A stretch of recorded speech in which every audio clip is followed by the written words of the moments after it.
महीनों में जब पंजाब में सैलाब आया तब मुसलमान समुदाय ने देवबंद से लेकर मलेरकोटले से लेकर दिल्ली से लेकर जितनी मदद वहां पर जो सैलाब से प्रभावित लोगों की है वो एक कर्ज है जो हमारे सिर पर है। हम उसे ता जिंदगी याद रखेंगे और हमारी कौम उसको किताबों में भी दर्ज करेगी कि किस तरीके से जो भी कुछ हमारे में अनबन बनाने वाले कोशिश करते हैं, करते रहेंगे।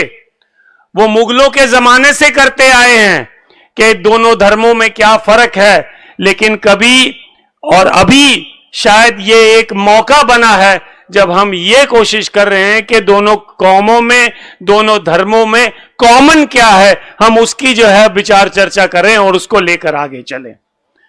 तो जहां पर जिस मुल्क में अभी बुलडोजर का राज चल रहा है, मैं देख रहा था वीडियो और आंखों में आंसू आ रहे थे कि केवल अपनी बात रखने के लिए 186 मुसलमान घरों पर कल परसों बुलडोजर चलाया गया है।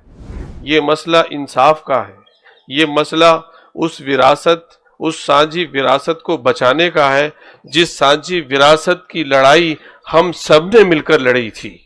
लेकिन आज कितने अफसोस की बात है कि हम ईश्वर के नाम पर, अल्लाह के नाम पर, उस परमेश्वर के नाम पर शपथ लेते हैं कि देश की एकता और अखंडता बिना किसी भेदभाव के सच्ची शिरदा से कानून को नाफिज करेंगे। वो सच्ची शिरदा ये है कि 12-12 घंटे में बिल्डोजर चल जाते हैं। What mean behind this? क्या है इसके पीछे मकसद? क्या पैगाम देना चाहते हैं आप हिंदू और मुसलमानों को? देश का संविधान अभी जिंदा है, देश के लोगों की आत्मा अभी जिंदा है और हमारे दरमियान वो पीढ़ियां मौजूद हैं जिन्होंने आजादी की लड़ाई में एक एक घर नहीं, पूरे पूरे मोहल्ले शहीद हो गए। आजादी की लड़ाई इसलिए लड़ी गई थी कि वो हमारा मुश्तरका हिंदुस्तान जो हजारों साल से चला आ रहा है, वो जमहूरियत का हिंदुस्तान, राजा आए चले गए, बादशाह आए चले गए, लेकिन हिंदुस्तानी कल्चर, हिंदुस्तानी तहजीब हमेशा से थी कि एक दूसरे के मजहबों का एहतराम करते थे। हम उसको बाकी रहना है। आज उसको कुचलने की कोशिश हो रही है, बड़ी शर्मनाक।